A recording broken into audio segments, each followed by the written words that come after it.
ಕಳೆದ 11 ವರ್ಷಗಳಿಂದ ಕರ್ನಾಟಕದಲ್ಲಿ ಅತ್ಯಂತ ಯಶಸ್ವಿಯಾಗಿರೋ ರಿಯಾಲಿಟಿ ಶೋ ಅಂದರೆ ಅದು ಬಿಗ್ ಬಾಸ್.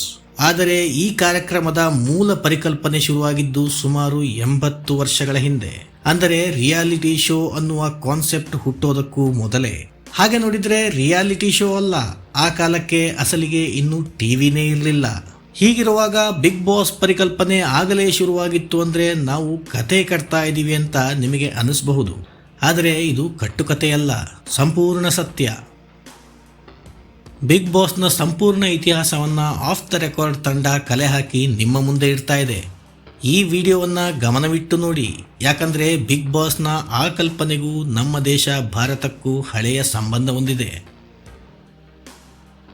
80 ವರ್ಷಗಳ ಹಿಂದೆ ಹೋಗೋಕ್ಕೂ ಮೊದಲು ಈ ಕಾರ್ಯಕ್ರಮದ ಸದ್ಯದ ಇತಿಹಾಸವನ್ನು ಒಂದು ಸಲ ಕ್ವಿಕ್ ಆಗಿ ನೋಡ್ಕೊಂಬರೋಣ. ರಿಯಾಲಿಟಿ ಶೋ ಆಗಿ ಬಿಗ್ ಬಾಸ್ ರೂಪ ಪಡೆದುಕೊಂಡದ್ದು ನೆದರ್ಲ್ಯಾಂಡ್ನಲ್ಲಿ. ಎಂಡೆಮೋಲ್ ಹೆಸರಿನ ನೆದರ್ಲ್ಯಾಂಡಿನ ನಿರ್ಮಾಣ ಸಂಸ್ಥೆಯೊಂದು 1997ರಲ್ಲಿ ಬಿಗ್ ಬ್ರದರ್ ಅನ್ನುವ ಹೆಸರಿನಲ್ಲಿ ರಿಯಾಲಿಟಿ ಶೋ ಅನ್ನ ಪ್ರಾರಂಭ ಮಾಡಿತು. ನೆದರ್ಲ್ಯಾಂಡ್ನಲ್ಲಿ ಆ ಶೋ ಬಹಳ ಬೇಗನೆ ಹೆಸರು ಮಾಡಿತು. ಹಾಗಾಗಿ 3 ವರ್ಷಗಳಲ್ಲಿ ಬಿಗ್ ಬ್ರದರ್ ಅನ್ನೋ ಆ ರಿಯಾಲಿಟಿ ಶೋ ಅಮೆರಿಕಕ್ಕೂ ಕಾಲಿಟ್ಟಿತು.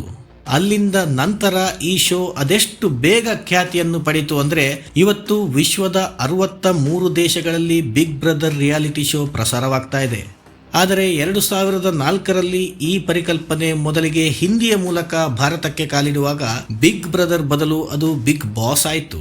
ಇದರ ಹಿಂದಿನ ಕಾರಣ ಕೂಡ ಬಹಳ ಸೊಗಸಾಗಿದೆ. ಪಾಶ್ಚಾತ್ಯ ಸಂಸ್ಕೃತಿಯಲ್ಲಿ ಬಿಗ್ ಬ್ರದರ್ ಅಂತ ಹೇಳಿದ್ರೆ ಅದೊಂದು ರೀತಿಯಲ್ಲಿ ನೆಗೆಟಿವ್ ಪದ. ಎಲ್ಲವೂ ತನ್ನ ಅಧಿಕಾರದಲ್ಲಿರಬೇಕು ಮತ್ತು ಎಲ್ಲರೂ ತಾನು ಹೇಳಿದಂತೆಯೇ ಕೇಳಬೇಕು ಅನ್ನುವ ಅಹಂಕಾರದ ಪ್ರವೃತ್ತಿ ಇರುವವರಿಗೆ ಬಿಗ್ ಬ್ರದರ್ ಅಂತ ಕರೆಯೋದು ಯುರೋಪ್ ಹಾಗೂ ಅಮೆರಿಕದಲ್ಲಿ ವಾಡಿಕೆ. ಆದರೆ ಭಾರತೀಯ ಸಂಸ್ಕೃತಿ ಮತ್ತು ಕುಟುಂಬ ವ್ಯವಸ್ಥೆಯಲ್ಲಿ ದೊಡ್ಡಣ್ಣ ಅಂತ ಹೇಳಿದ್ರೆ ಅದು ಪ್ರೀತಿ, ವಿಶ್ವಾಸ ಮತ್ತು ಹೃದಯ ವೈಶಾಲ್ಯತೆಯ ಪ್ರತಿರೂಪ. ಮನೆಯಲ್ಲಿ ದೊಡ್ಡ ಅಣ್ಣನಾಗಿದ್ದಾತ ಪೂರ್ತಿ ಮನೆಯ ಜವಾಬ್ದಾರಿಯನ್ನು ತೆಗೆದುಕೊಂಡು ತಮ್ಮಂದಿರನ್ನೆಲ್ಲ ಓದಿಸಿ ತಂಗಿಯರ ಮದುವೆಯನ್ನು ಮಾಡಿಸಿ ಕೊನೆಗೆ ತನ್ನ ಬಗ್ಗೆ ಆಲೋಚನೆ ಮಾಡುವಂಥದ್ದು. ಆ ಸಂಸ್ಕೃತಿ ನಮ್ಮಲ್ಲಿ ಇರೋ ಕಾರಣವೇ ವಿಷ್ಣುವರ್ಧನ್ ಅಭಿನಯದ ಯಜಮಾನದಂತಹ ಸಿನಿಮಾ ದೊಡ್ಡ ಸೂಪರ್ ಹಿಟ್ ಆಗಿದ್ದು ಅಲ್ವೇ? ಈ ಕಾರಣದಿಂದ ಬಿಗ್ ಬ್ರದರ್ ಭಾರತಕ್ಕೆ ಬರುವಾಗ ಬಿಗ್ ಬಾಸ್ ಅಂತ ಹೆಸರು ಬದಲಾಯಿಸಿಕೊಳ್ತು. ಹೇಳಿ ಕೇಳಿ ಜನರಿಗೆ ಸೆಲೆಬ್ರಿಟಿಗಳ ಬಗ್ಗೆ ಒಂದಷ್ಟು ಕುತೂಹಲ ಸದಾಕಾಲ ಇದ್ದೇ ಇರುತ್ತೆ. ಹಾಗಾಗಿ ಸೆಲೆಬ್ರಿಟಿಗಳನ್ನ ಒಂದು ಮನೆ ಒಳಗೆ ಕೂಡಿ ಹಾಕಿ ಅವರಿಗೆ ಹೊರಗಿನ ಪ್ರಪಂಚದ ಸಂಪರ್ಕವನ್ನೇ ಸಂಪೂರ್ಣ ಬಂದ್ ಮಾಡಿ ಅವರ ಮೇಲೆ ನಿರಂತರವಾಗಿ ಕ್ಯಾಮರಾ ನಿಗಾ ಇಟ್ಟು ಅವರ ಆಟಗಳನ್ನ ಜಗತ್ತಿಗೆ ತೋರಿಸುವುದು ಬಿಗ್ ಬಾಸ್ನ ಸೂತ್ರ ಅನ್ನೋದು ನಿಮಗೆಲ್ಲ ಗೊತ್ತೇ ಇರುತ್ತೆ. ಆದರೆ ಈ ಕಾನ್ಸೆಪ್ಟ್ನ ಮೂಲ ಆಗಲೇ ಹೇಳಿದಂತೆ 80 ವರ್ಷಗಳ ಹಿಂದೆ ಒಂದು ರೂಪವನ್ನು ಪಡೆದಾಗ ಅಲ್ಲಿ ರಿಯಾಲಿಟಿ ಶೋನ ಪರಿಕಲ್ಪನೆ ಇರಲಿಲ್ಲ. ಆದರೆ ಇದ್ದದ್ದು ಜಗತ್ತಿನ ಪರಿಕಲ್ಪನೆ. ಹಾಗೊಂದು ಕಲ್ಪನೆಯನ್ನ ಆರಂಭದಲ್ಲಿ ಮಾಡಿದಂಥ ವ್ಯಕ್ತಿ ಜಾರ್ಜ್ ಆರ್ವೆಲ್. ಅಷ್ಟಕ್ಕೂ ಜಾರ್ಜ್ ಆರ್ವೆಲ್ ಅನ್ನೋದು ಒಂದು ಕಾವ್ಯನಾಮವಷ್ಟೇ. ಆ ವ್ಯಕ್ತಿಯ ನಿಜವಾದ ಹೆಸರು ಎರಿಕ್ ಆರ್ಥರ್ ಬ್ಲೇರ್. ಈತ ಹುಟ್ಟಿದ್ದು 1903ರಲ್ಲಿ ಬ್ರಿಟಿಷರ ಆಡಳಿತದಲ್ಲಿದ್ದ ಆಗಿನ ಭಾರತದ ಬಂಗಾಳಿ ಪ್ರಾಂತ್ಯದಲ್ಲಿ. ಆತನ ಹುಟ್ಟೂರು ಈಗಿನ ಬಿಹಾರ ರಾಜ್ಯದಲ್ಲಿ ಬರುವ ಮೋತಿಹಾರಿ ಅನ್ನೋ ಹೆಸರಿನ ಪುಟ್ಟ ಪಟ್ಟಣ. ಬಿಹಾರದ ರಾಜಧಾನಿ ಪಾಟ್ನಾದಿಂದ ಇದು ಸುಮಾರು 150 ಕಿಲೋಮೀಟರ್ ದೂರದಲ್ಲಿದೆ. ಎರಿಕ್ನ ತಂದೆ ಬ್ರಿಟಿಷ್ ಸರ್ಕಾರದಲ್ಲಿ ಇಂಡಿಯನ್ ಸಿವಿಲ್ ಸರ್ವಿಸಸ್ನ ಅಧಿಕಾರಿ. ಆದರೆ ಎರಿಕ್ ಇನ್ನು 1 ವರ್ಷದ ಶಿಶುವಾಗಿದ್ದಾಗ ಅವನ ತಂದೆ ತಾಯಿಯ ದಾಂಪತ್ಯದಲ್ಲಿ ಒಂದು ಸಣ್ಣ ಬಿರುಕು ಕಾಣಿಸುತ್ತೆ. ಹಾಗಾಗಿ ಆತನ ತಾಯಿ ಎರಿಕ್ ಮತ್ತು ಎರಿಕ್ನ ಪುಟ್ಟ ಅಕ್ಕನನ್ನು ಕರೆದುಕೊಂಡು ಇಂಗ್ಲೆಂಡಿಗೆ ಹೋಗಿ ನೆಲೆಸ್ತಾಳೆ. ಆದರೆ ಆಕೆಗೆ ಹೇಳಿಕೊಳ್ಳುವಂತಹ ಶ್ರೀಮಂತಿಕೆ ಏನೂ ಇರೋದಿಲ್ಲ. ಹಾಗಾಗಿ ಬಾಲಕ ಎರಿಕ್ ಸ್ಕಾಲರ್ಶಿಪ್ ಅಂದ್ರೆ ವಿದ್ಯಾರ್ಥಿ ವೇತನಗಳನ್ನೇ ನಂಬಿ ವಿದ್ಯಾಭ್ಯಾಸ ಮಾಡಬೇಕಾದ ಅನಿವಾರ್ಯತೆ ಬರುತ್ತೆ. ಆದರೆ ಶಾಲಾ ವ್ಯಾಸಂಗದಲ್ಲಿ ಆತ ಹೇಳಿಕೊಳ್ಳುವಷ್ಟು ಮುಂಚೂಣಿಯಲ್ಲೇನೂ ಇರಲಿಲ್ಲ. ಹಾಗಿದ್ದು ನಿಪುಣ ಹುಡುಗನಿಗೆ ಅದಾಗಲೇ ಬರವಣಿಗೆ ಸಿದ್ಧಿಸಿತ್ತು. ಶಾಲೆಯಲ್ಲಿ ಕಲಿತಾ ಇರುವಾಗಲೇ ಆತ ಪದ್ಯಗಳನ್ನು ರಚಿಸ್ತಾ ಇದ್ದ.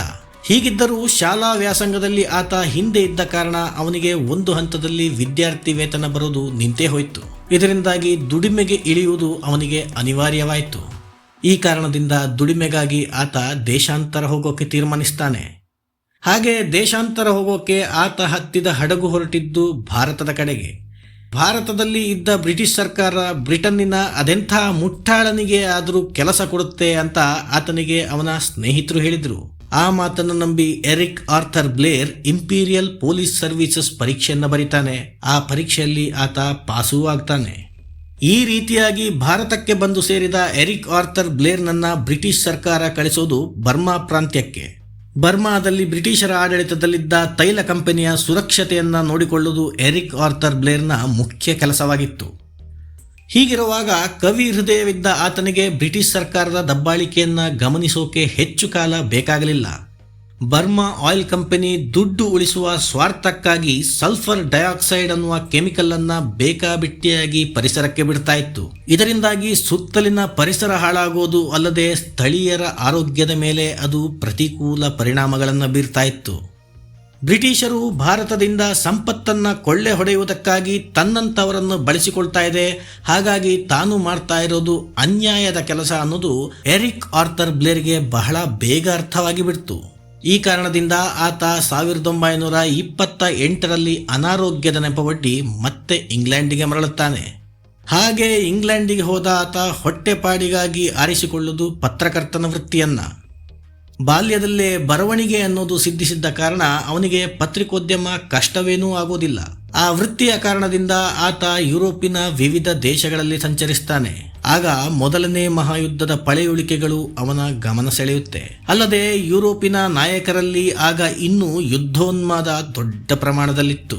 ಜರ್ಮನಿಯಲ್ಲಿ ಹಿಟ್ಲರ್ನ ಆಡಳಿತ ಸಾಹಿತ್ಯ ಮತ್ತು ಪತ್ರಿಕೆಗಳನ್ನು ಬಳಸಿ ಮಾಡುವ ಪ್ರಾಪಗ್ಯಾಂಡಾ, ಅಂದರೆ ಸತ್ಯವನ್ನ ತಿರುಚಿ ಸರ್ಕಾರ ತನಗೆ ಬೇಕಾದಂತೆ ಜನರನ್ನ ನಂಬಿಸುವುದನ್ನ ಆತ ಹತ್ತಿರದಿಂದ ಗಮನಿಸ್ತಾನೆ. ಅದನ್ನು ಆತ ನೋಡ್ತಾ ಇದ್ದಂತೆ ಕೆಲವೇ ವರ್ಷಗಳಲ್ಲಿ ಎರಡನೇ ಮಹಾಯುದ್ಧವು ಆರಂಭವಾಗುತ್ತೆ. ಎರಿಕ್ ಅದಾಗಲೇ ಜಾರ್ಜ್ ಆರ್ವೆಲ್ ಎಂಬ ಕಾವ್ಯನಾಮದಲ್ಲಿ ಕೆಲವು ಕಾದಂಬರಿಗಳನ್ನು ಬರೆದಿರ್ತಾನೆ. ಜೊತೆಗೆ ಪತ್ರಕರ್ತನೂ ಆಗಿದ್ರಿಂದ ಎರಡನೇ ಮಹಾಯುದ್ಧದ ಬೆಳವಣಿಗೆಗಳನ್ನು ಆತ ಬಹಳ ಸೂಕ್ಷ್ಮವಾಗಿ ಗಮನಿಸ್ತಾ ಇರ್ತಾನೆ. 1943ರಲ್ಲಿ ವರ್ಲ್ಡ್ ವಾರ್ ನಡೀತಾ ಇರುವಾಗಲೇ ಬ್ರಿಟನ್ನ ಪ್ರಧಾನಿ ಯುದ್ಧ ಪಿಪಾಸು ವಿನ್ಸ್ಟನ್ ಚರ್ಚಿಲ್, ಸೋವಿಯತ್ ರಷ್ಯಾದ ಸರ್ವಾಧಿಕಾರಿ ಸ್ಟಾಲಿನ್ ಮತ್ತು ಅಮೆರಿಕದ ಅಧ್ಯಕ್ಷ ಫ್ರಾಂಕ್ಲಿನ್ ರೂಸವೆಲ್ಟ್ ತೆಹರಾನ್ನಲ್ಲಿ ಒಂದು ಸಭೆ ಸೇರ್ತಾರೆ. ಆ ಹೊತ್ತಿಗೆ ಯುರೇಕಾ ಅನ್ನುವ ಕೋಡ್ ನೇಮ್ ಮಾತ್ರ ಹೊಂದಿದ್ದ ಆ ಸಭೆ ಮುಂದಿನ ದಿನಗಳಲ್ಲಿ ತೆಹರಾನ್ ಕಾನ್ಫರೆನ್ಸ್ ಅಂತ ಕರೆಯಲ್ಪಡುತ್ತೆ. ನವೆಂಬರ್ 28ರಿಂದ ಡಿಸೆಂಬರ್ 1ರವರೆಗೆ 4 ದಿನಗಳ ಕಾಲ ನಿರಂತರವಾಗಿ ಮೀಟಿಂಗ್ಗಳ ಮೇಲೆ ಮೀಟಿಂಗ್ ನಡೆಸಿದ ಬ್ರಿಟನ್, ರಷ್ಯಾ ಮತ್ತು ಅಮೆರಿಕದ ಬಿಗ್ ಬ್ರದರ್ಗಳು ಯುದ್ಧದ ನಂತರದ ತಮ್ಮ ಪ್ಲಾನ್ಗಳನ್ನು ಗಂಭೀರವಾಗಿ ಚರ್ಚೆ ಮಾಡ್ತಾರೆ. ಯುದ್ಧವಾದ ಮೇಲೆ ಯಾವ ದೇಶಗಳಲ್ಲಿ ಯಾವ ರೀತಿಯ ಆಡಳಿತಗಾರರನ್ನ ನೇಮಿಸಬೇಕು ಮತ್ತು ಆ ದೇಶಗಳ ಸಂಪತ್ತುಗಳನ್ನ ಈ 3 ಬಿಗ್ ಬ್ರದರ್ಗಳು ತಮ್ಮೊಳಗೆ ಯಾವ ರೀತಿಯಲ್ಲಿ ಹಂಚಿಕೊಳ್ಳಬೇಕು ಅನ್ನುವ ತೀರ್ಮಾನಗಳು ಆಗೋದು ತೆಹರಾನ್ ಕಾನ್ಫರೆನ್ಸ್ನಲ್ಲಿ. ಆಯಾಯ ದೇಶದ ಜನತೆ ಎಷ್ಟೇ ಬಡತನದಲ್ಲಿದ್ದರೂ ಪರವಾಗಿಲ್ಲ, ಎಷ್ಟೇ ಬಡಿದಾಡಿಕೊಂಡ್ರೂ ತೊಂದರೆ ಇಲ್ಲ, ಆದರೆ ತಮಗೆ ಮಾತ್ರ ಅನುಕೂಲವಾಗಬೇಕು, ಅದಕ್ಕಾಗಿ ಆ ದೇಶಗಳ ಆಡಳಿತ ಚುಕ್ಕಾಣಿಯನ್ನ ಯಾರು ಹಿಡಿಯಬೇಕು ಅನ್ನುವ ತೀರ್ಮಾನಗಳನ್ನ ಬಿಗ್ ಬ್ರದರ್ಸ್ ತೆಹರಾನ್ ಕಾನ್ಫರೆನ್ಸ್ನಲ್ಲಿ ತೆಗೆದುಕೊಳ್ತಾರೆ. ಇವೆಲ್ಲ ಆಗಿ 1945ರಲ್ಲಿ ಜಪಾನಿನ ಮೇಲೆ ಅಟೋಮ್ ಬಾಂಬ್ ಅಂದರೆ ಅಣು ಅಸ್ತ್ರವನ್ನ ಪ್ರಯೋಗಿಸಿ ಅಮೆರಿಕ ಹಾಗೂ ಅಲಯನ್ಸ್ ಪಡೆ ಯುದ್ಧವನ್ನು ಜಯಿಸುತ್ತೆ. ಜಪಾನಿನ ಹಿರೋಶಿಮಾ ಮತ್ತು ನಾಗಾಸಾಕಿ ನಗರಗಳಲ್ಲಿ ಅಣುಬಾಂಬಿಗೆ ಬಲಿಯಾದವರು ಬಂದೂಕು ಹಿಡಿದು ಹೋರಾಡ್ತಾ ಇದ್ದ ಮಿಲಿಟರಿಯವರೇನಲ್ಲ, ಅಲ್ಲಿ ನಿರ್ನಾಮವಾದವರು ಮಹಿಳೆಯರು, ಮಕ್ಕಳು ಸೇರಿದಂತೆ ಜನಸಾಮಾನ್ಯರು. ಹಾಗಿದ್ದು ಬ್ರಿಟಿಷರ ಮತ್ತು ಅಮೆರಿಕನ್ನರ ಪ್ರೊಪಗಂಡಾ ಅದೆಷ್ಟರ ಮಟ್ಟಿಗೆ ಕೆಲಸ ಮಾಡಿತ್ತು ಅಂದರೆ, ಜಪಾನಿನ ಮೇಲೆ ಅಣು ಬಾಂಬ್ ಹಾಕಿದ್ದಕ್ಕೆ ಅಮೆರಿಕ ಮತ್ತು ಬ್ರಿಟನ್ನಲ್ಲಿ ಜನಸಾಮಾನ್ಯರು ಹರ್ಷೋದ್ಗಾರದ ಉನ್ಮಾದದಲ್ಲಿದ್ದರು. ಯುದ್ಧದಲ್ಲಿ ಸತ್ತಂತಹ ಸಾವಿರಾರು ಮಂದಿಯ ಪರವಾಗಿ ಬ್ರಿಟಿಷರ ಹೃದಯ ಮಿಡಿಯಲೇ ಇಲ್ಲ. ಈ ಎಲ್ಲಾ ಸೂಕ್ಷ್ಮಗಳನ್ನು ಹತ್ತಿರದಿಂದ ಗಮನಿಸ್ತಾ ಇದ್ದ ಜಾರ್ಜ್ ಆರ್ವೆಲ್ಗೆ ಕಾಡಿದಂತಹ ಪ್ರಶ್ನೆ ಒಂದೇ. ಕೆಲವು ಮಂದಿ ಬಿಗ್ ಬ್ರದರ್ಗಳು ಸೇರಿ ಇಡೀ ಜಗತ್ತನ್ನೇ ಹೀಗೆ ತಮ್ಮ ಆಣತಿಯಂತೆ ಅಲುಗಾಡಿಸುತ್ತಾರೆ ಅಂದ್ರೆ ಮುಂದೆ ಪರಿಸ್ಥಿತಿ ಎಲ್ಲಿಗೆ ಮುಟ್ಟಬಹುದು ಅನ್ನೋದು. ಆ ಕಾಲಕ್ಕೆ ಸುಳ್ಳು ಸುದ್ದಿ ಮತ್ತು ತಪ್ಪು ಮಾಹಿತಿಯ ಮೂಲಕ ಜನರನ್ನ ಮೂರ್ಖರನ್ನಾಗಿ ಮಾಡುತ್ತಿದ್ದ ಸ್ಥಾಪಿತ ಹಿತಾಸಕ್ತಿಗಳು ಮುಂದೆ ಯಾವ ಹಂತಕ್ಕೆ ಹೋಗಬಹುದು ಅನ್ನೋದು ಜಾರ್ಜ್ ಆರ್ವೆಲ್ನ ಚಿಂತನೆಯಾಗಿತ್ತು.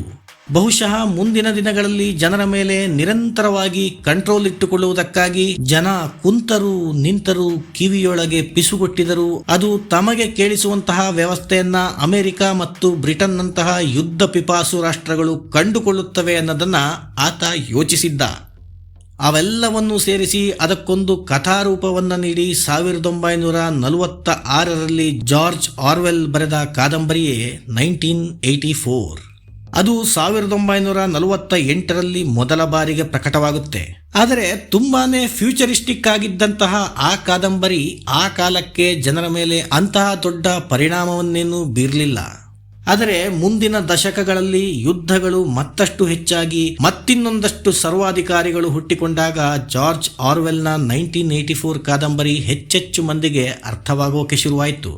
ಅದನ್ನು ಓದಿ ಅರ್ಥ ಮಾಡಿಕೊಂಡ ಜಾನ್ ಡಿ ಮೋಲ್ ಅನ್ನುವ ನೆದರ್ಲ್ಯಾಂಡಿಗ 1997ರಲ್ಲಿ ಅದಕ್ಕೊಂದು ರಿಯಾಲಿಟಿ ಶೋನ ರೂಪವನ್ನು ನೀಡ್ತಾನೆ.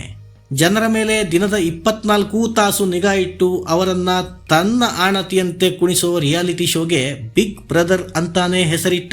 ಅದೊಂದು ಎಂಟರ್ಟೈನ್ಮೆಂಟ್ ಶೋ ಆಯಿತು.